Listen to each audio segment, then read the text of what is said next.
I think the same rules applied 50 years ago, applied 5 years ago, apply 20 years from now. First of all, you have to know what you own, whether it's a fund or a stock, and you have to have a reason for it. And you ought to be able to explain to an 11-year-old in 2 minutes or less why you own this. And this sucker's going up is not a good reason. I've tried that one. Doesn't work. Basically, you look now, you have 3 choices. I think if you're an investor, you can put your money in a money market fund and get 1.7, 1.5, 1.6, and it's taxed at a 40% rate. Or you can buy a 10-year treasury and get 4.7, and that's taxed at a 40% rate. Or you can have some equities. And I think stocks over the next 10 years will do a lot better than 4.7 or 1.7. So I would have some of my money. Now, it's up to the person to decide how much they want to have in the stock market. For some people, 10% is aggressive. For some people, 50% is the right amount. It's a personal decision. And you can't go by these rules that if you're 25, you should be 100%. And if you're 45, you should be 50%. If you're 60, you should be 0. And I guess burping a lot. I don't know what the rules are in people at 60, but I hate those rules. I think they're pathetic. Why are you confident that stocks will be a lot higher in 10 years? Well, they're not lottery tickets. I mean, when you own a stock, it's a share of a company. And I think companies are going to make a lot more money in 10 years, a lot more money in 20 years. And that's why they go up. That's the only reason. Some companies don't do well. Xerox is making a lot less money than they did 30 years ago. It's a lot less. More companies are earning a lot more money than they were. And that's why stocks go up. Corporate profits have gone up 40-fold since World War II. Stock market's up 40-fold. It's 25 years since you started running Magellan. You had been director of research for Fidelity. You'd been with them since, I guess, 69. What are the most conspicuous mistakes you've seen investors make?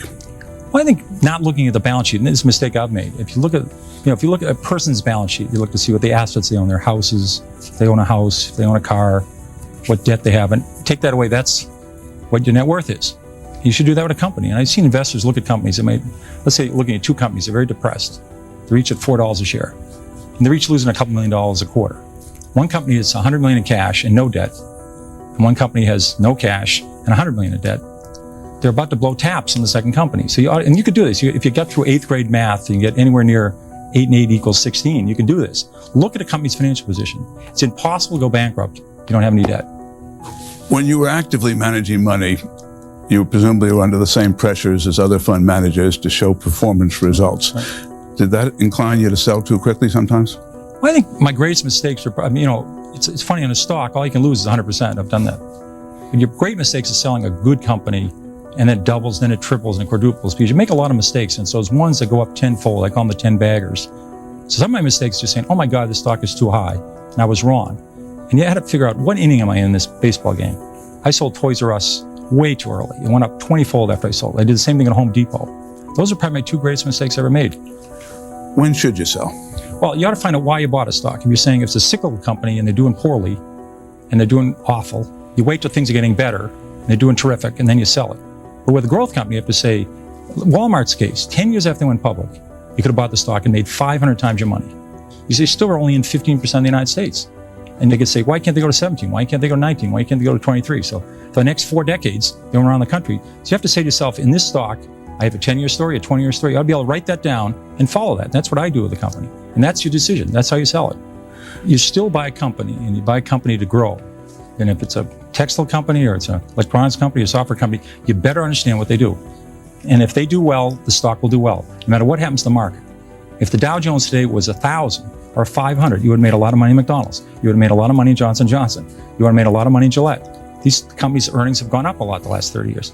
And if the market was 50,000, you would have lost money in Burlington Industries. I recommended that in 1969. I think it's gone from 34 to 2 with no stock splits because the earnings have been terrible. Well, your modesty actually makes an important point, which is people with the best batting averages in the world don't bat 1,000. I sometimes get angry mail, particularly during bear markets, saying so-and-so recommended such and such and it went down.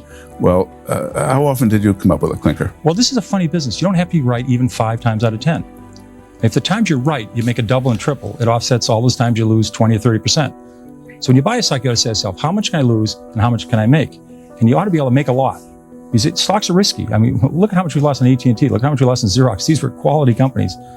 You could lose a lot in a stock. So you got to say to yourself, how much can I make? Because I want to buy a stock. If I'm right, I'm going to make a double or triple. Does your own confidence ever get shaken? Every day I think the market's going to go up. I keep calling a lot of my companies. So I keep calling the company. You once said to me that you spent all your time looking at companies, analyzing them as businesses, and you didn't spend a lot of time worrying about the economy. Do you have a view on the economy now?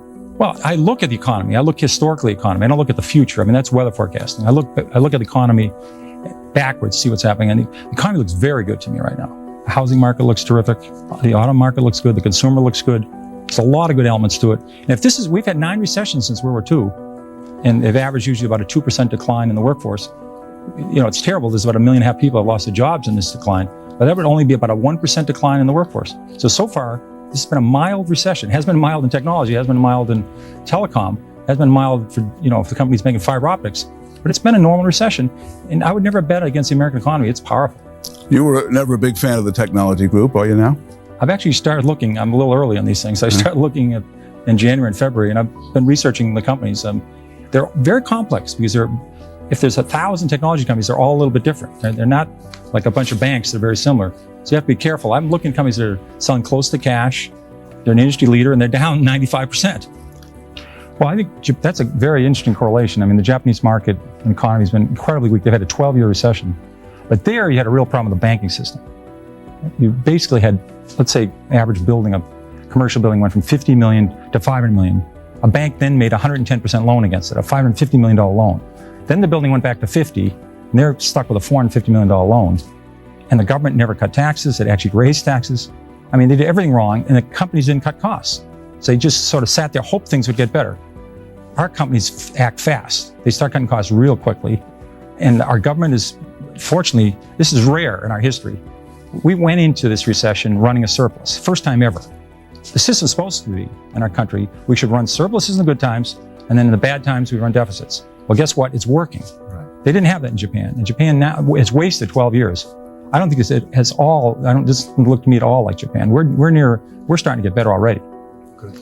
Peter, Lou asked you a question about sort of the typical investor mistakes. And when you started in the business, I know the average investor held mutual funds for 16, 17 years, and now it's down to less than 2 years. Right. Do you think that's one of the problems? Have time horizons gotten too short?